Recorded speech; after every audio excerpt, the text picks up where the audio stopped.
Bonjour à tous, bienvenue sur cet événement spécial du Club des annonceurs, un événement autour de la communication, du move de communication spécial corporate et RSE. J'accueille Laurence Bordry, qui est la présidente du club, et VP Innovation Lab Marketing Global Accor, ainsi que Laurence Armango, directrice marketing et communication Sub de Pub.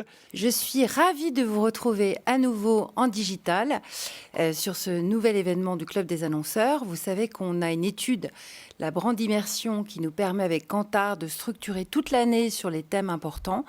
Et celui qu'on va adresser aujourd'hui est sur un enjeu structurant pour tous, qui est la RSE. Notre club, qui est dans les valeurs d'entraide et de partage, tient vraiment aujourd'hui à permettre aux annonceurs, aux marques, d'apprendre les uns des autres.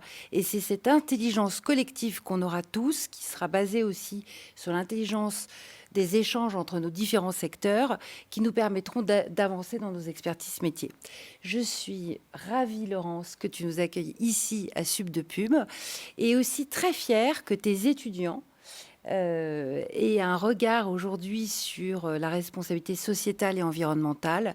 Je crois que c'est clé que les nouvelles générations nous décryptent comment ils ressentent ce sujet, parce que ça va bientôt être les dirigeants de demain.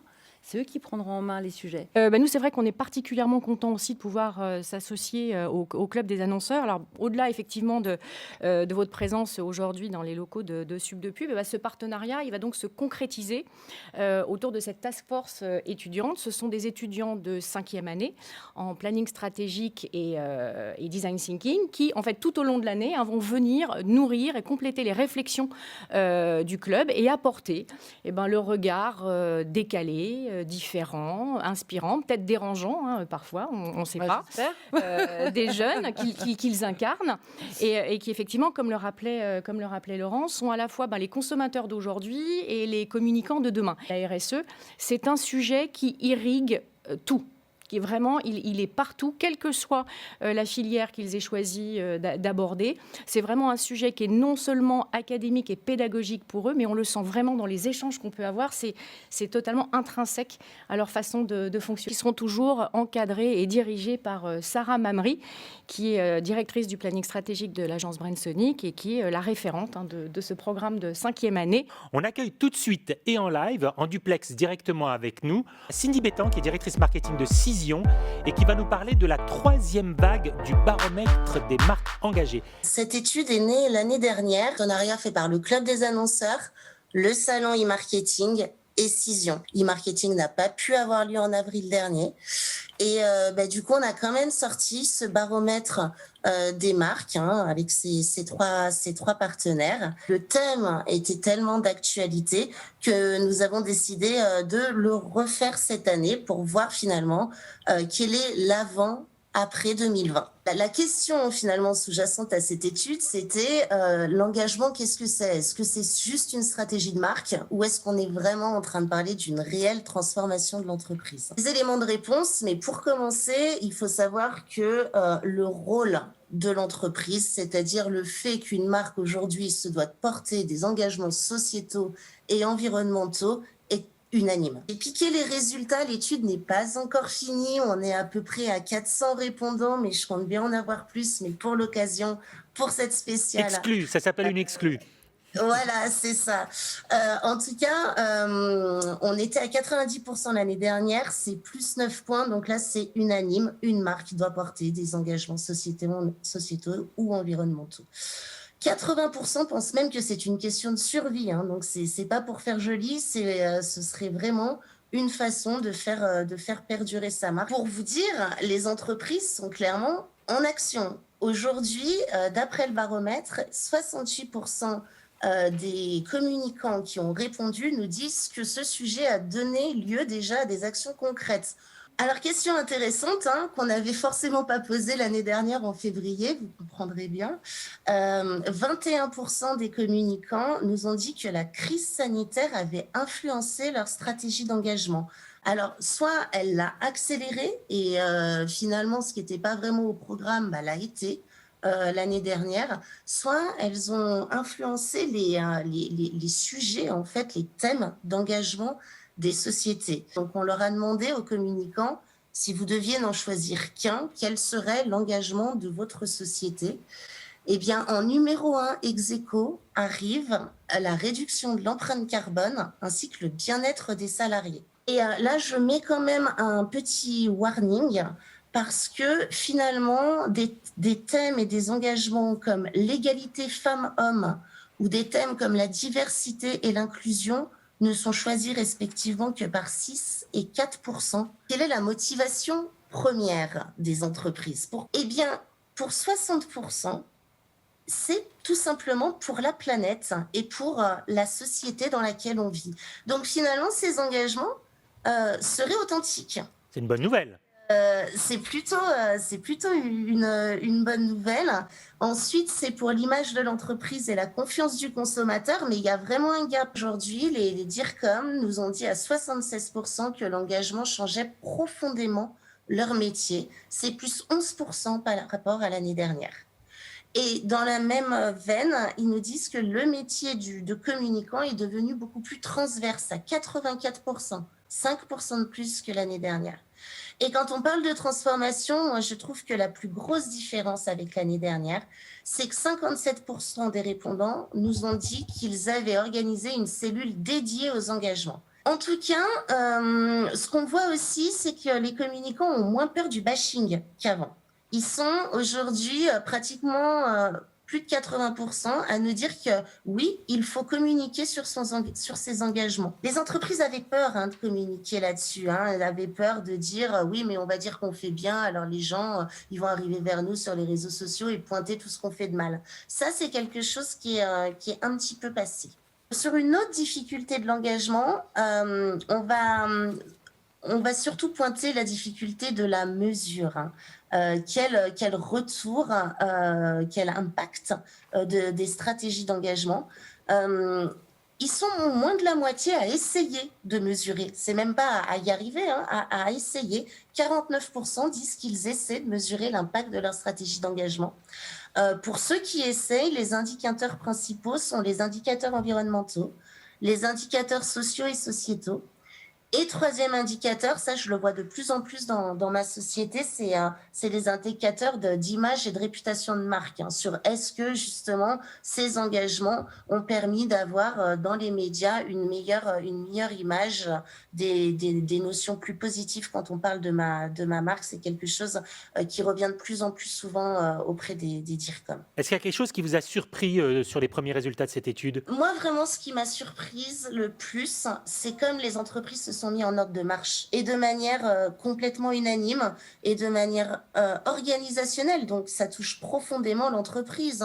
Je crée une cellule dédiée, j'y vais et j'avance et je pense que c'est vraiment de très bon augure pour la suite du business et ça montre l'importance de la communication des entreprises parce qu'on avait fait aussi une étude pendant la pandémie l'année dernière et les communicants ressentaient que leur métier avait pris plus d'importance l'année dernière. Les budgets ne suivent pas, c'est une autre histoire.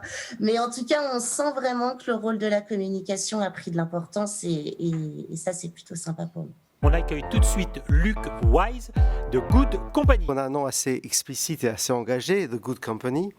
On a créé l'agence en 1er janvier 2019. Donc pourquoi faire ce move? Ça peut paraître un peu irresponsable, puisqu'on parle de responsabilité, de lancer une agence de communication début 2019.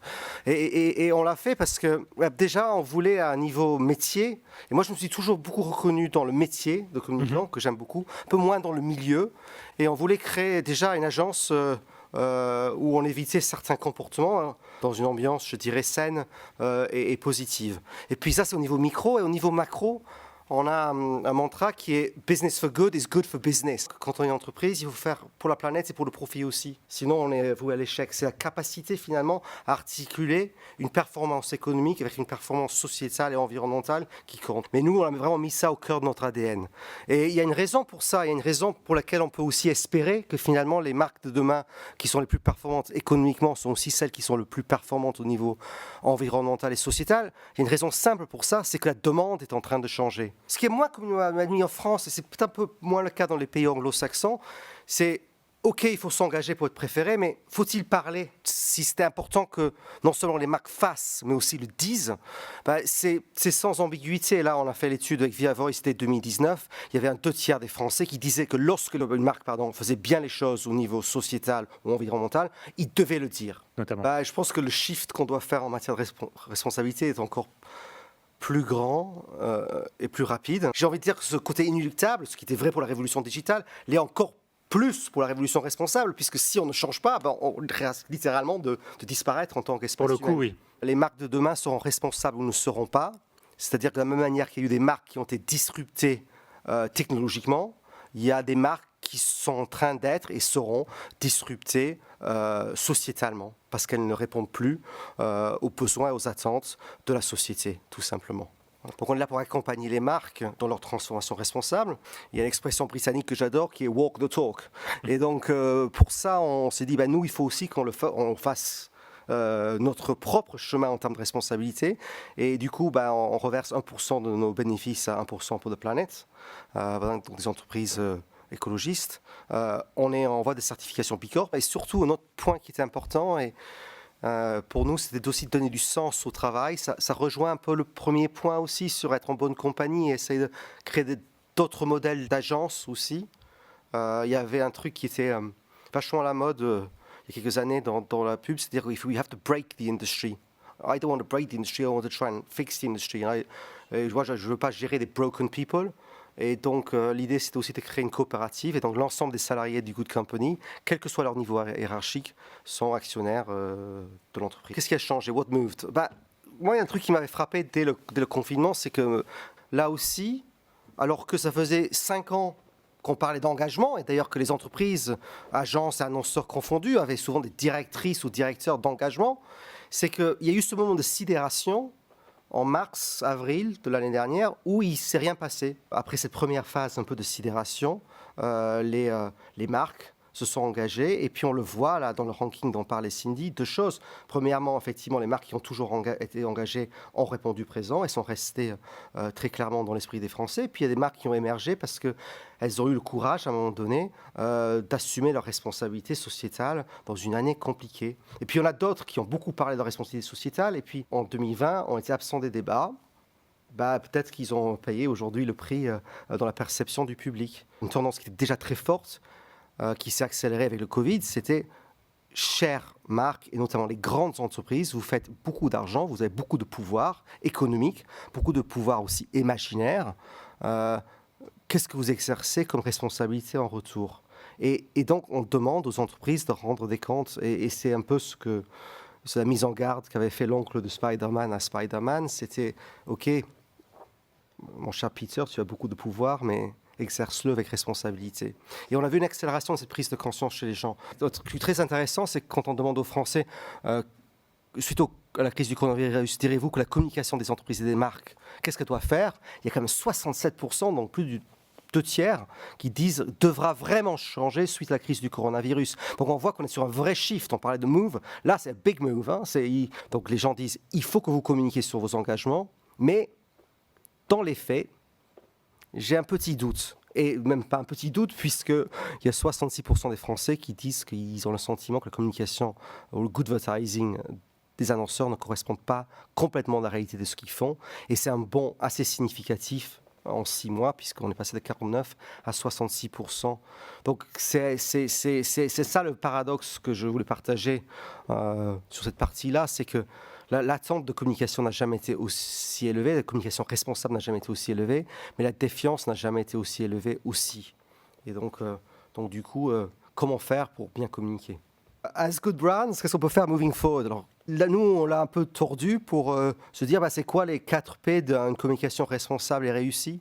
Voilà, donc on a pris les 4 P historiques du marketing et on les a appliqués à la communication responsable. Et nobody's perfect. Je pense qu'il faut se dire ça. Et moi, je suis très content de voir que le peur du bashing est en train de passer chez beaucoup de communicants. Je pense que c'est une bonne chose. Je pense qu'il faut s'engager. Il faut s'engager moralement, parce que c'est important de s'engager moralement, mais aussi économiquement, on l'a dit, pour créer la préférence de marque. Tout ça, on voit, c'est bien beau, la matrice, tout ça. Je pense que ça fonctionne très bien. Mais à un moment donné, il va falloir quand même pouvoir avoir des métriques. Il y a l'impact business, les parts de marché, les ventes. 2, l'impact sur la marque, la préférence, l'image de marque, la notoriété. Et 3, on essaye d'avoir des metrics sur l'impact sociétal et environnemental.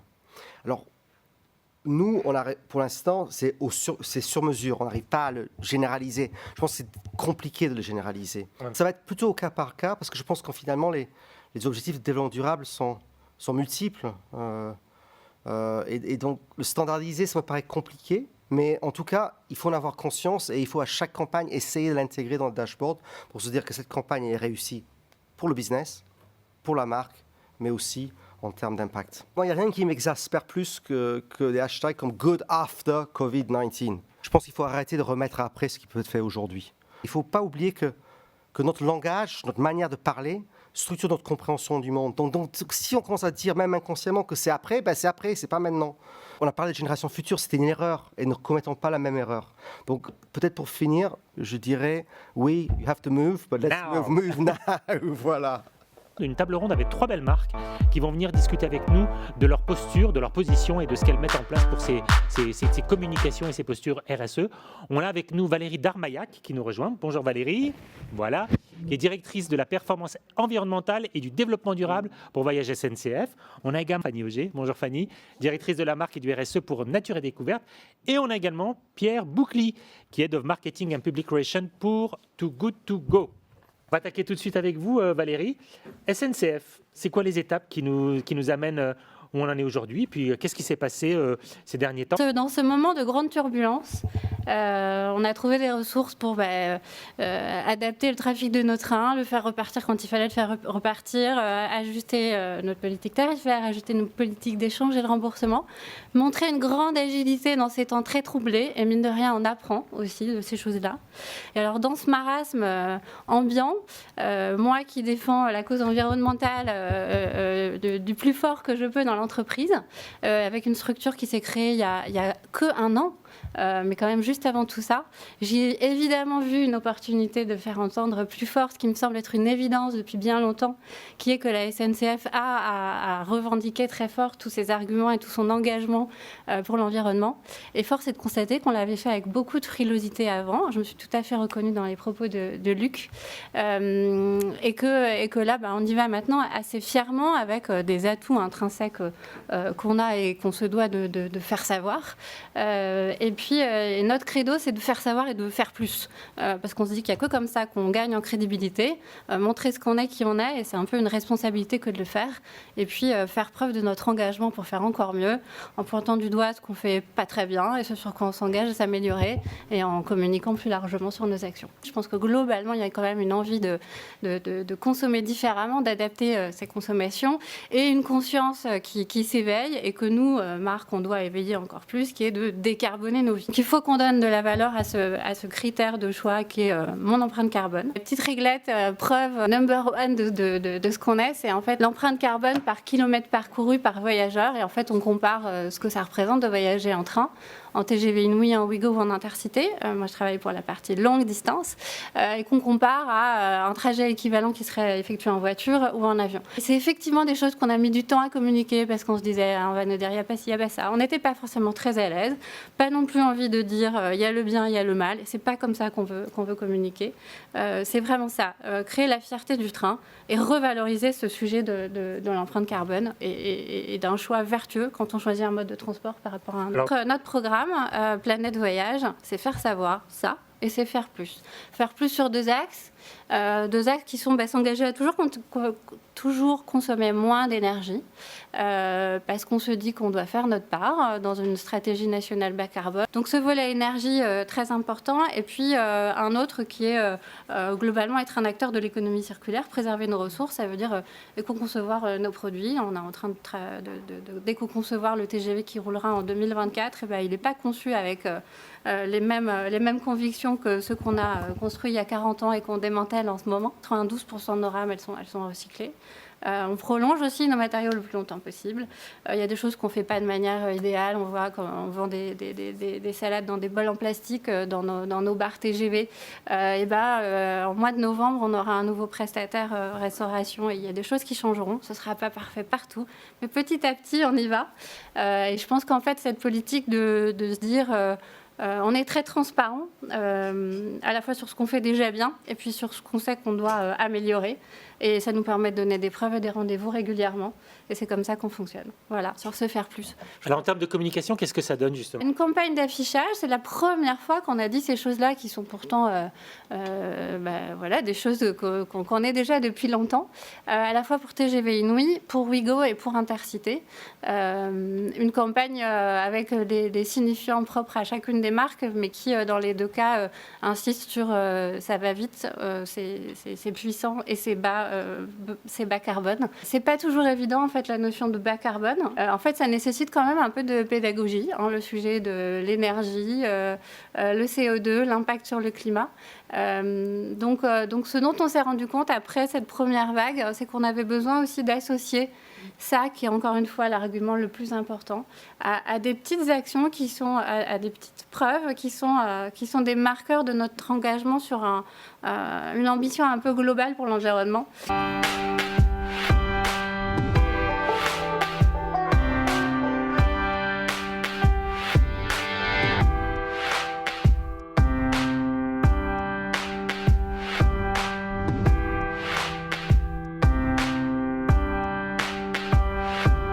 Un TGV, c'est composé d'acier, de fonte, d'aluminium, d'inox, de plastique, de verre. Nous récupérons aujourd'hui environ 92% des matériaux d'une rame TGV. 17 000 agents chez SNCF Voyage, donc ça fait pas mal de gens à toucher.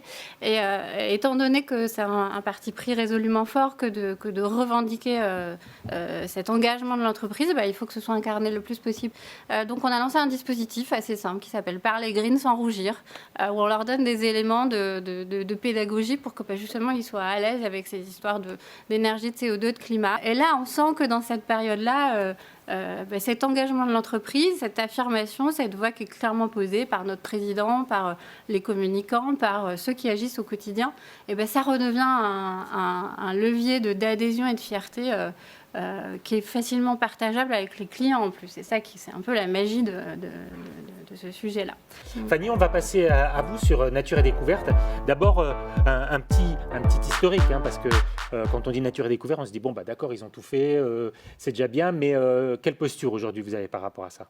C'est vrai qu'on était pionniers sur la marque qui a été fondée il y a maintenant 30 ans par le couple Le Marchand, Françoise et François Le Marchand, et ils avaient fondé avec beaucoup de succès la chaîne d'ameublement Pierre Import dans les années 70 et 80, et ils se sont arrêtés pendant 2 ans entre 88 et 90 en se disant maintenant qu'est-ce qu'on fait maintenant qu'on a revendu. Ils voyaient la globalisation arriver, avec on les accueillait de plus en plus dans des showrooms un peu sans âme, et eux se voyaient comme des Marco Polo du voyage et de l'ameublement, et du coup ils se sont posés pendant 2 ans avec leurs 4 gosses et ils ont écrit un manifeste. C'est à l'époque où toutes les entreprises aujourd'hui parlent de raison d'être. Nous, il y avait ça. Initialement, dès 1990, cette charte qui a été écrite le 12 juin. Le premier magasin a ouvert à Éragny, puis très vite au Halles à Paris en décembre 90. Et 6 mois avant, ils se sont dit, nous, on veut créer un concept de magasin pour permettre, alors ils partaient de la phrase de Cousteau, on ne protège bien que ce que l'on connaît bien. On veut susciter l'émerveillement, la curiosité, et on veut proposer des outils pour mieux connaître la nature, afin de mieux la protéger, et faire de tous des ambassadeurs de cette oasis fragile qu'est la Terre. Et à l'époque, on avait du mal à concilier encore écologie et économie. D'ailleurs, eux, ils avaient un pied dans les deux mondes. Fort de ce constat, ils ont voulu créer Nature et Découverte pour se faire plaisir d'abord. Et puis aujourd'hui, c'est 95 magasins, surtout en France et un peu en Europe. Et effectivement, on a été les premiers à faire un rapport de développement durable 1993, notre bilan arc-en-ciel, à tenir une double comptabilité, la comptabilité classique d'une entreprise et une comptabilité carbone en 2007.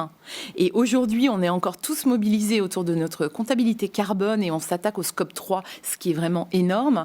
Mais voilà, c'est un motif aussi de mobilisation des salariés et d'engagement. On est Bicorp, on est la première grosse entreprise française à être Bicorp depuis 2015 et on en est fiers. Donc en fait, quand on a été pionnier comme ça sur l'engagement, et Dieu sait que pour une enseigne de distribution comme on l'est, une enseigne retail, c'est pas facile. Et du coup, comment est-ce que nos problématiques aujourd'hui en 2020, nous, ça fait 30 ans qu'on parle d'écologie. C'est ce que j'allais dire. Quand on est à ce niveau-là, comment on fait pour encore progresser ? Justement, alors c'est pas facile, mais nous, on aime le challenge chez Nature et Découverte. On est en train de passer notre recertification Bicorp, où on s'est challengé pour progresser toujours. Et là, on vise les 91 points pour le renouvellement Bicorp. Que nous, on avait déjà une politique politique RSE très très pointue depuis 30 ans. Notre fondation date de 94. Donc on est engagé depuis 90, depuis le début. Et en fait, il nous permet de nous aider à façonner notre feuille de route et se dire comment on crante l'engagement et à faire toujours mieux, à essayer de se surpasser. En fait, ça passe par nos magasins. Alors, on n'a pas la chance d'avoir des budgets médias chez Nature et Découverte. On fait pas de pub et notre meilleur média, ce sont les magasins Nature et Découverte. Vous avez l'exemple du magasin du Marais. Ce sont des magasins immersifs. On a un peu innové aussi sur le retail immersif en 90. Les magasins, c'était des néons avec des étagères de métal. Et nous, on est arrivé avec ces magasins. Vous avez l'impression d'être dans un sous-bois avec des bruits d'oiseaux. On peut sentir, on peut goûter, on peut découvrir. On se dit que il y a plusieurs millions de Français chaque année qui passent la porte d'un magasin Nature et Découverte. Et du coup, c'est notre meilleur média pour communiquer auprès d'eux. Nous, on sommes une ETI. Nous avons 1163 collaborateurs à l'heure actuelle. Et alors déjà, on est tous engagés. C'est incroyable. Il y a des gens qui sont là depuis 30 ans. Et en plus, en interne, on a un engagement plus avec des collaborateurs qui représentent environ 10% des salariés. Il y en a un dans chacun des magasins. La prochaine fois que vous irez chez Nature et Découverte, vous verrez ça sur le tablier. Ils ont un petit badge qui dit fier d'être réseau vert. Et en fait, ce sont les ambassadeurs encore plus de nos engagements qui vont à l'intérieur de chacun des magasins. Et moi, j'en ai une au sein de mon équipe au siège, porter encore plus la voix des engagements Nature et Découverte. Là, en ce moment, ils sont très engagés sur à la fois la comptabilité carbone, à la fois Bicorp. Ils servent vraiment de relais des engagements et aussi de rapport. Ils nous aident carrément à nous remplir pour ce qui est de la comptabilité carbone, les déchets. C'est notre fer de lance en magasin et c'est des collaborateurs engagés qui ont un bonus. En fait, c'est vraiment valorisé. C'est ça qui est très important. Sur leur paye. Oui. Et ça, c'est hyper important. C'est innovant surtout. Voilà, ouais. Et souvent, ce sont d'excellents vendeurs en plus. Ils ont des objectifs à remplir, mais en plus, on les anime. C'est-à-dire que tous les trimestres, on va les animer. Chaque mois, on leur donne du contenu pour aller encore plus loin dans la pédagogie et porter nos engagements en magasin. Ensuite, depuis 1994, on a une fondation à laquelle on reverse plus de 10% des bénéfices nets de l'entreprise. On a des comités coup de main où des associations aux quatre coins de la France ou d'ailleurs viennent nous présenter des projets pour aider une école, par exemple, dans la nature, comme l'école Caminando, qu'on aime beaucoup et qu'on a beaucoup financée, ou alors des petites associations sur la biodiversité aux quatre coins de la France ou ailleurs. Et ils viennent nous présenter leurs projets, toujours avec un collaborateur qui doit faire leur avocat. On aide plus de 150 à 160 projets par an via notre fondation autour de 2 thèmes. Et ça n'a pas bougé depuis 26 ans qu'on a la fondation. C'est la biodiversité et c'est la pédagogie active au contact de la nature. Lui, on se développe beaucoup de phénomènes autour de la micro-aventure. Nous, c'est vrai que ça fait depuis 1992 que nous organisons des sorties nature. Donc, en fait, on organise plus de 600 sorties dans la nature aux 4 coins de la France avec un guide naturaliste. Des anniversaires pédagogiques, ça, vous pouvez vous renseigner au magasin Nature et Découverte le plus proche. On fait 0 profit là-dessus. C'est-à-dire que les sorties nature, elles coûtent entre 5 et 15 euros et tous les bénéfices vont pour le guide, en fait. Mais nous, on organise et on a quelqu'un à plein temps au siège qui, toute l'année, Cyril, organise ces sorties nature, ces 600 sorties nature. On a dû en annuler pas mal à cause du Covid. Nous, on communique beaucoup dessus parce que ça fait partie de nos engagements et puis c'est un prolongement finalement de notre offre également. On va passer à Pierre. Pierre, Too Good To Go. Alors, c'est quoi cette vision ? Ça part de quoi ? Et puis, quelles sont les actions que vous menez ? Puis, les interactions avec les marques, les écueils, les réussites, comment ça fonctionne ? Moi, je travaille chez Too Good To Go, qui est donc une entreprise qui est le leader de la lutte contre le gaspillage alimentaire.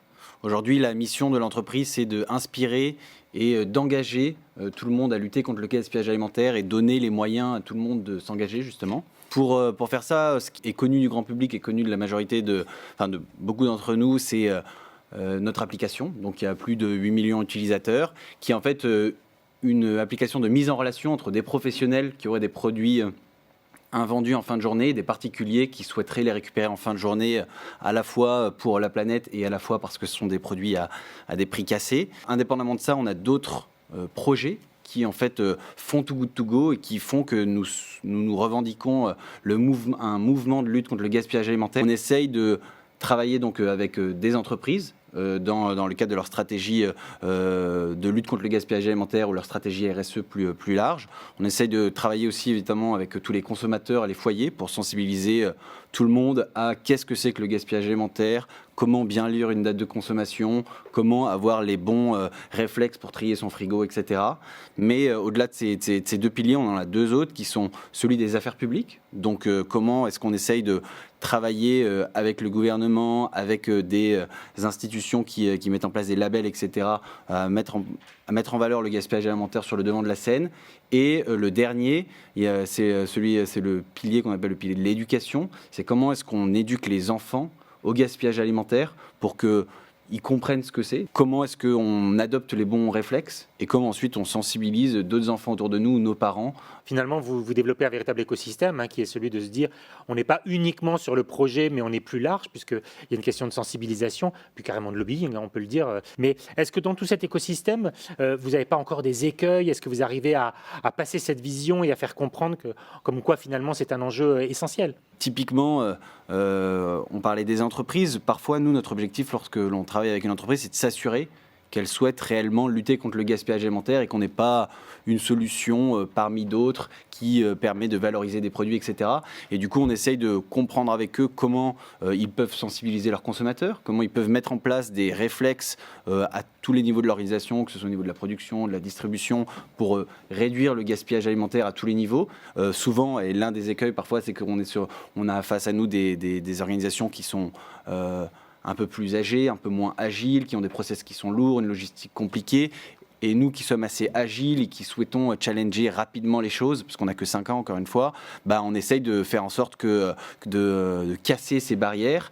Et idéalement, ce que l'on souhaite, c'est que le gaspillage alimentaire fasse partie intégrante de la stratégie RSE des entreprises. Pour ça d'ailleurs, qu'on travaille énormément avec eux, et notamment avec les équipes de communication, pour leur dire, voilà, on parlait tout à l'heure, Luc en parlait, mais valoriser ses engagements, communiquer auprès de votre consommateur ce qu'il doit faire. Voici les choses qui sont importantes pour votre consommateur. Je parlais des dates de consommation, qui est un gros sujet pour nous, mais même bien trier son frigo, etc. Et s'assurer que chaque professionnel et organisation participe avec nous à ce mouvement de lutte contre le gaspillage alimentaire.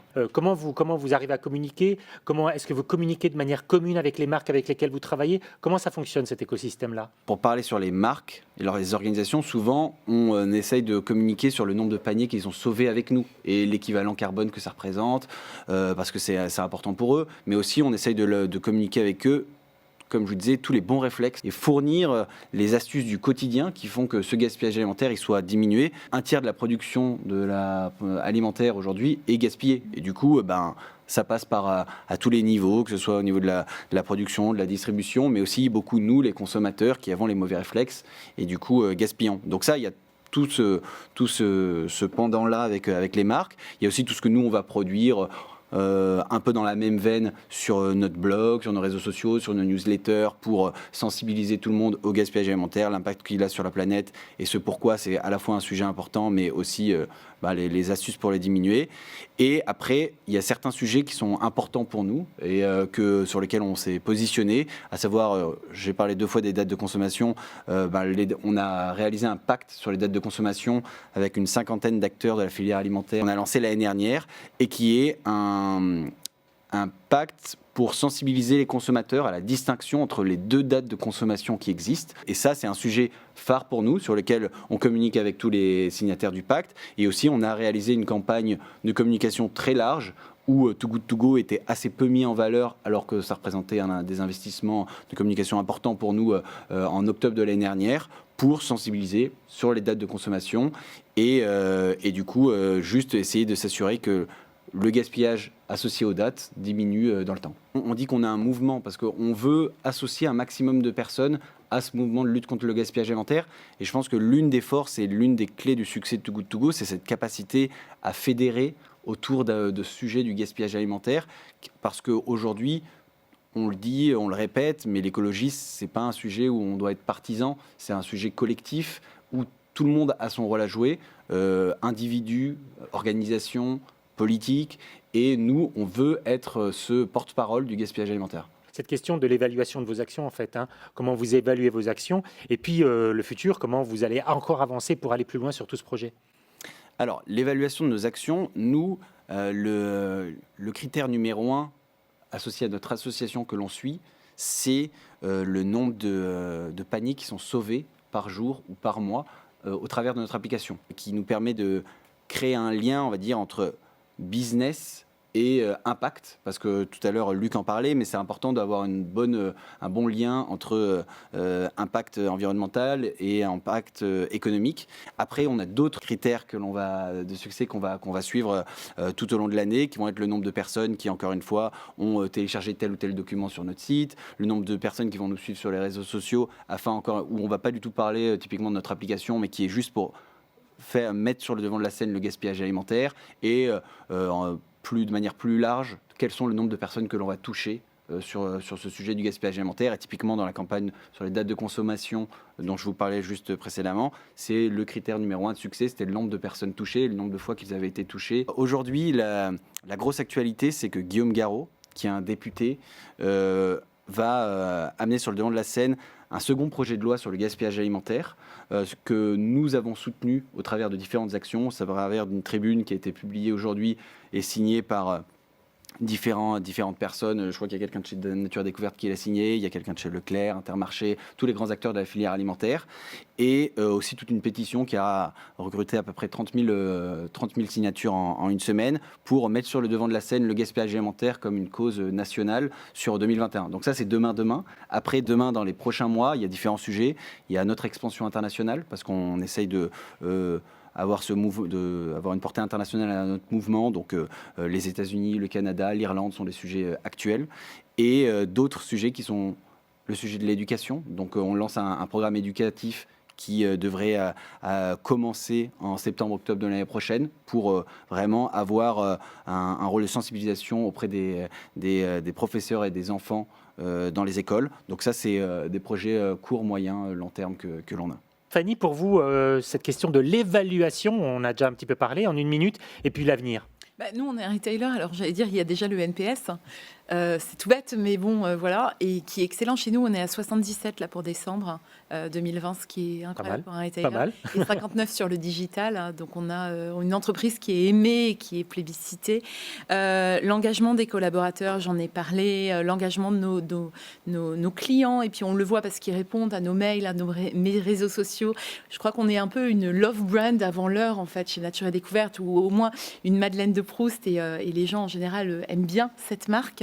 Maintenant, demain, et c'est ce qui nous bouge et nous passionne, là, à l'heure où tout le monde travaille sur sa raison d'être, nous, on a voulu travailler sur notre raison d'être. On a commencé le chantier l'été 2019, donc bien avant le Covid.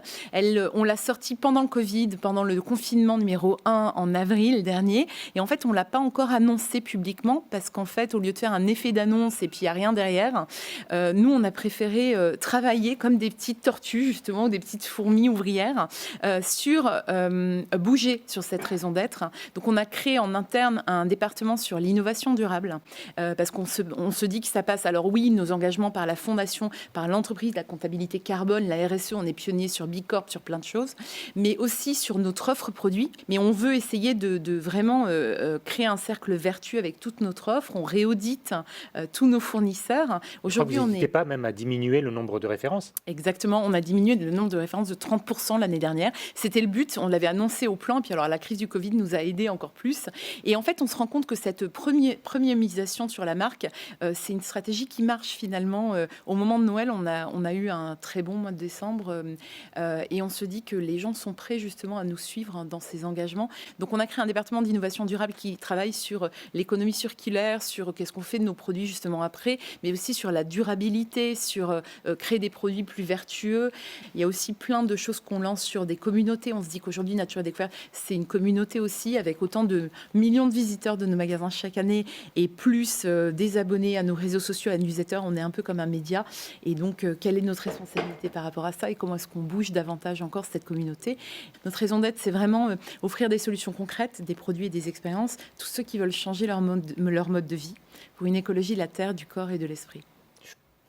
Ambitieux en même temps. Hein. Oui, ça retrace tout ce qu'on aime, c'est-à-dire l'écologie et en même temps ce côté éducation. Alors nous, ça se traduit autrement, mais c'est intéressant parce que ça se croise, mais qui est au cœur de la marque depuis 30 ans. Oui, puis il y a un certain positivisme dans la posture qui est vraiment... Enfin, qui est la marque en fait en même temps.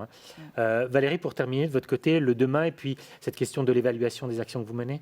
Alors, sur l'évaluation, nous, on est quand même une grosse industrie avec une mission de service public. Donc, il se trouve qu'on a des comptes à rendre aussi à notre actionnaire qu'est l'État. Donc on évalue très précisément Selon les trébuchants, on va dire.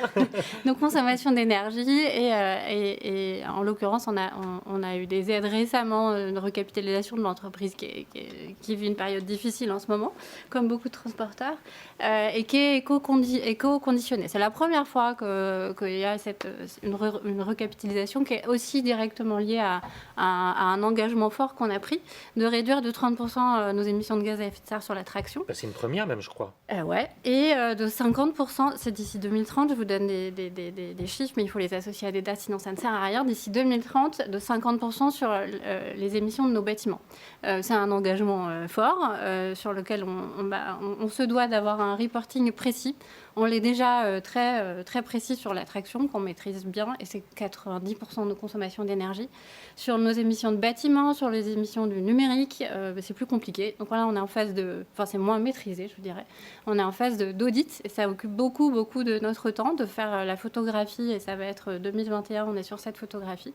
Et puis ensuite, il va falloir qu'on se mette en ordre de marche pour tenir cette trajectoire de réduction de 50% de nos émissions sur ce périmètre immobilier. Après, d'un point de vue plus communicant, bien sûr, on va regarder quel est l'impact de nos communications, de notre programme sur la valeur de cet argument écologique dans le choix d'un transport. J'évoquais tout à l'heure, on sait qu'il y a le prix, il y a la praticité, et puis il y a émergent ça.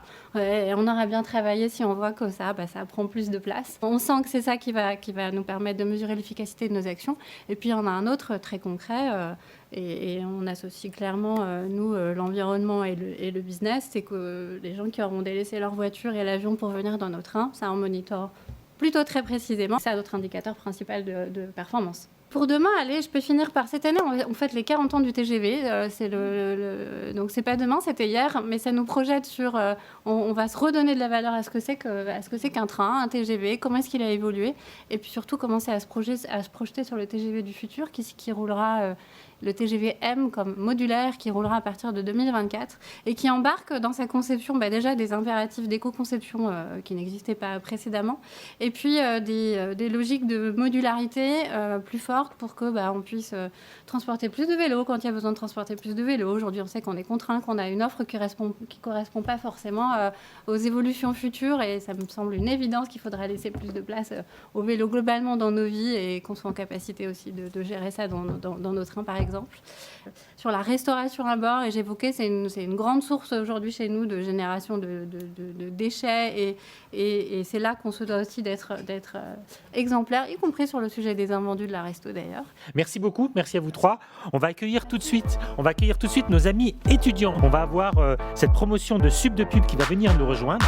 On a Roxane, Clara, Mathias et Stella, et puis on a surtout Sarah qui va nous faire une petite introduction pour nous expliquer peu le pourquoi du comment les étudiants sont avec nous aujourd'hui, et pour quelle mission, parce qu'eux aussi, ils ont une mission. Merci Patrick. Alors, la mission des étudiants, ils l'ont accepté, c'est de partager leur vision, leur point de vue, leurs attentes, leur représentation sur un certain nombre de sujets du Club des annonceurs. Leur regard, il est précieux aujourd'hui, il est précieux pour plein de choses. La première, c'est qu'ils ont un regard excessivement sincère et authentique, puisqu'ils sont un petit peu encore détachés de certaines contraintes. Et l'autre chose, c'est que très souvent, ces individualités sont engagées pour des combats, pour des missions, et ça leur confère une posture militante qui, j'en suis certaine, va permettre au Club des annonceurs d'avoir certaines réponses à leurs questions. Merci Sarah. Bonsoir à tous. La RSE, c'est un mot qui évoque beaucoup de choses. Moi, pour ma part, quand j'entends RSE, je pense directement à tous les engagements, qu'ils soient environnementaux ou sociétaux, que les marques peuvent avoir.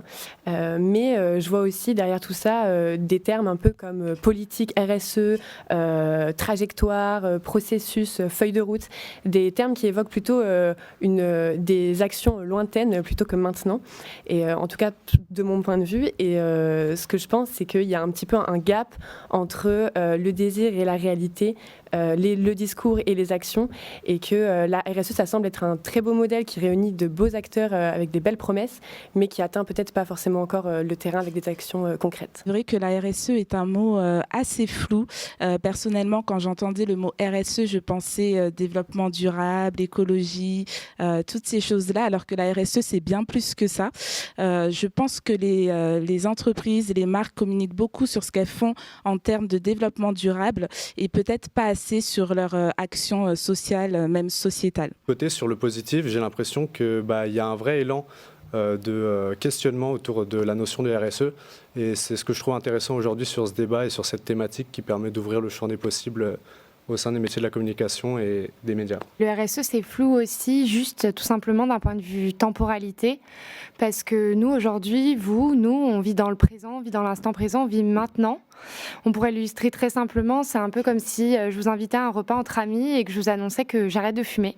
Vous allez m'encourager, vous allez me féliciter. Puis 5 minutes après, je reviens, je vous dis en fait, les gars, c'était pour 2030. Vous allez me rire au nez, ce qui est totalement justifié parce que le futur, c'est pas dans 10 ans en fait, c'est maintenant. Pour moi, préserver l'environnement et respecter la nature qui nous entoure, c'est pas juste une promesse, c'est pas juste un argument marketing ou une raison d'être. C'est censé être normal en fait, naturel pour toute entreprise. Et du coup, c'est ce qui me motive à faire attention dans mes choix de consommation au quotidien. J'ai été aussi très tôt confrontée à la question de la responsabilité sociétale des entreprises. Là, j'ai en tête, par exemple, un gala de danse où il fallait mimer la scène d'une mère et de son enfant. Il fallait une poupée. Et mon père a quand même réussi à trouver une poupée noire, ce qui, à l'époque, était quand même un exploit. Et je me suis du coup sentie cohérente. Je me suis quand même posé la question, enfin, pas posé la question, mais j'ai compris surtout que toutes les marques ne s'adressaient pas à moi. J'étais petit, je suis fils unique, mais j'allais souvent avec mon père en boulangerie pour acheter le pain.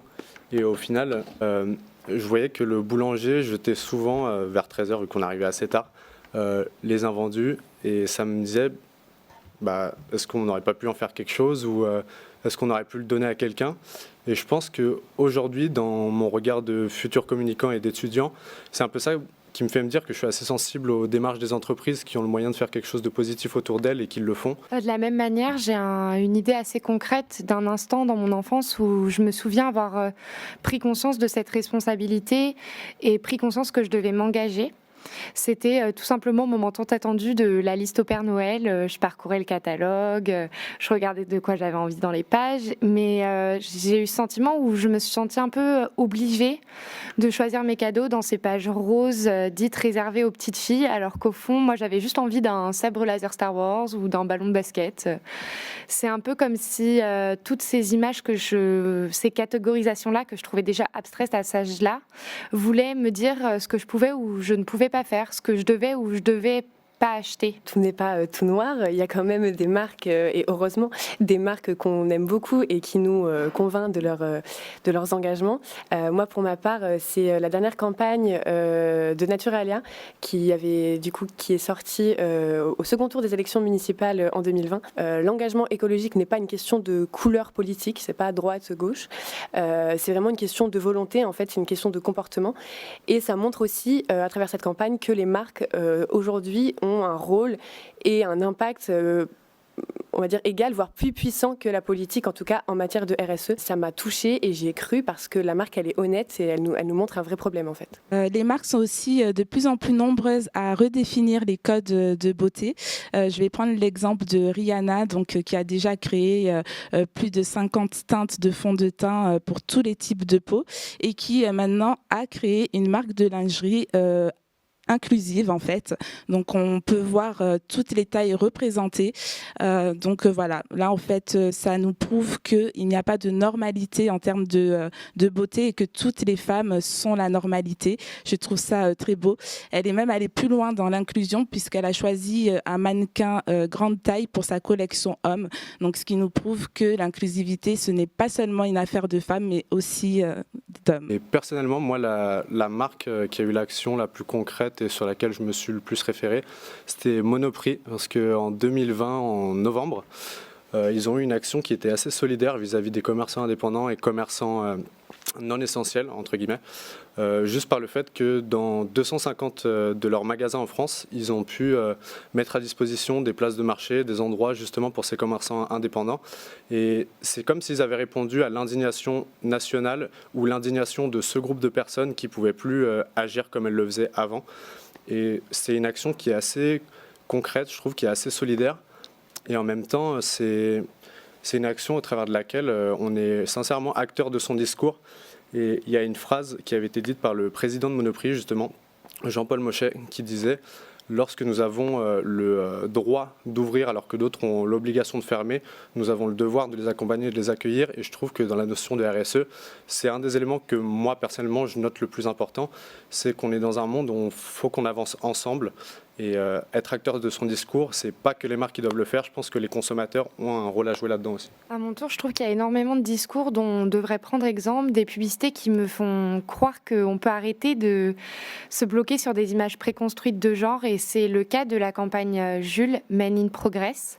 Dans cette campagne, Jules vise à détoxifier l'image stéréotypée de la masculinité en abordant et en diversifiant l'image de l'homme moderne, en utilisant des interprétations obsolètes, alpha-masculines, qui aujourd'hui définissent l'homme pour mieux le déconstruire. Au-delà d'un engagement idéologique, là, ce que je trouvais intéressant dans cette campagne, c'était que Jules s'engage aussi dans ses produits, en habillant ces hommes qui portent le progrès avec des produits plus responsables.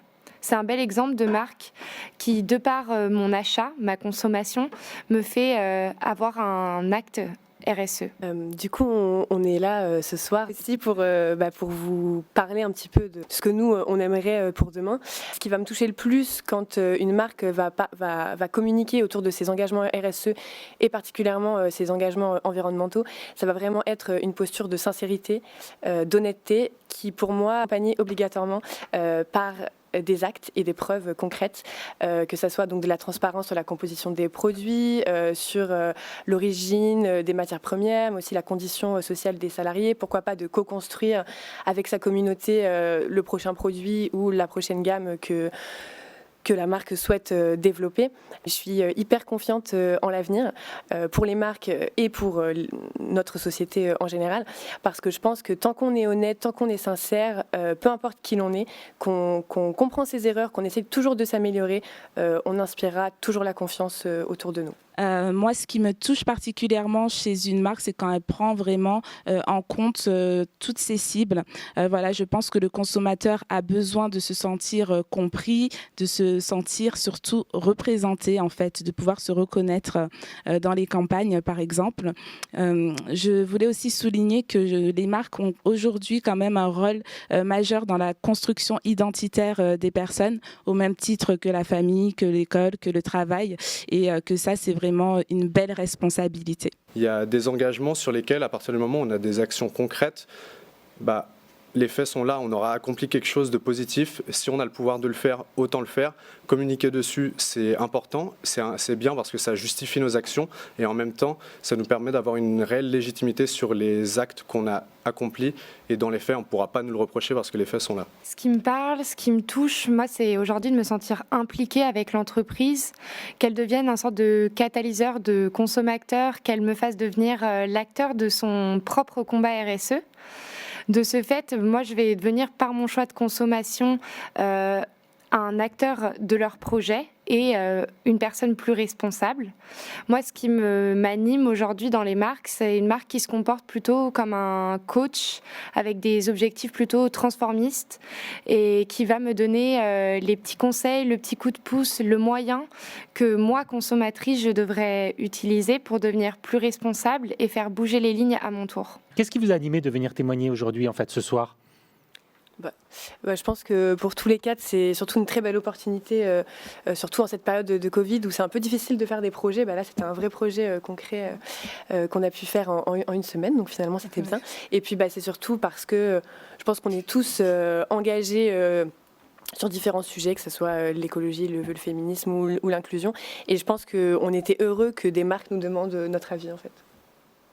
Voilà. Oui, de sentir qu'on peut entendre notre voix et qu'on a des insights à donner à toutes ces marques et en même temps entendre les très belles participations des marques qui étaient avant nous, ça nous a aussi beaucoup appris. Puis je pense aussi qu'en tant qu'étudiant, qu'en tant que jeune communicant, en tant que consommateur, on est forcément confronté à ces questions d'RSE au quotidien. Et on avait aussi envie quand même de partager notre avis sur le sujet et voilà, de partager avec vous notre regard. Bravo à vous tous, bravo, merci de votre participation. Un joli projet, une belle initiative du club et de Sub de Pub et qui va donner d'autres éléments. Je vous remercie et on va accueillir tout de suite nos deux Laurence pour le mot de clôture. Merci, bravo. Je voulais vous remercier tous, c'était très enrichissant. J'ai noté quelques petites choses que je voulais partager avec vous. J'ai noté une phrase qui m'a vraiment intéressée, interpellée, c'est la marque coach. Dit par une de nos étudiantes. J'ai noté aussi que finalement demain c'était maintenant et qu'il fallait prendre position et qu'il fallait le faire. Il ne fallait pas penser à ce qu'on allait faire plus tard, il fallait le faire tout de suite. Si on a envie de le faire, allons-y. J'ai noté aussi qu'il fallait oser et il fallait avoir le courage de commencer, même si on n'avait pas encore toute la stratégie, si on n'avait pas encore tous les résultats, tous les indicateurs, c'est pas grave. Le principal, c'est d'engager, c'est de commencer. Beaucoup de choses autour de l'authenticité. De la transparence, de l'envie de discours vrai. Donc je pense que les marques peuvent apprendre beaucoup en fait de cet échange. Je voulais annoncer aussi, et ça tient à cœur beaucoup à Karine, qui n'est pas là ce soir, mais qui nous a vraiment aidé à faire cette session d'échange. On va lancer au sein du Club des annonceurs un think tank dédié au RSE, dans lequel on va permettre à nos membres d'inviter, d'onboarder leurs dirigeants RSE. Que le club aujourd'hui qui partage en intelligence collective sur différents secteurs, ce qui est intéressant aussi, c'est que maintenant on puisse aider aussi les entreprises à se désiloter. C'est-à-dire que le gros sujet, moi qui travaille chez Accor, on est 300 000 collaborateurs, on a du mal à se parler d'un département à l'autre. Et je trouve que c'était aussi notre rôle en tant qu'association d'aider aussi à mieux comprendre en fait ce que fait l'autre et du coup à travailler plus intelligemment, plus en collaboration. Merci à tous. Laurent, je te laisse dire un petit mot de fin. Ce que j'ai trouvé très intéressant, moi, ce soir, c'est deux choses. Déjà, de ce qui ressortait de tous les propos, c'est qu'on est enfin rentré dans une appréhension de cette crise Covid d'un point de vue assez optimiste et positif.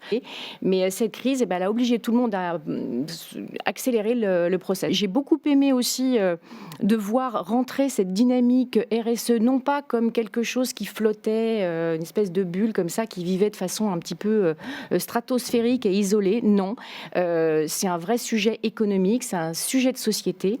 Et dernier point, ce que j'ai trouvé très intéressant, et c'est pas parce que ce sont les étudiants de Sub de Pub, mais et qui pourrait probablement résoudre un des paradoxes qui a été évoqué en tout début de cette session sur très envie, les gens ont très envie d'entendre les marques se prononcer sur des problématiques de RSE et puis en même temps ils n'ont pas tellement confiance. Moi je trouve que le chemin qu'ont ouvert là, les étudiants en disant mais voilà, en fait c'est pour eux c'est pas un objectif la RSE, c'est un chemin et ça je trouve ça très engageant parce qu'on s'embarque tout le monde. Bon, on va rester sur cette notion de mouvement qui est le leitmotiv du Club des annonceurs sur l'année qui s'est entamée là aujourd'hui. Merci à tous. Merci Laurence. Voilà. Merci à tous. Merci à tous les invités qui ont été parmi nous ce soir. Et à très vite avec le Club des annonceurs. Bonne soirée.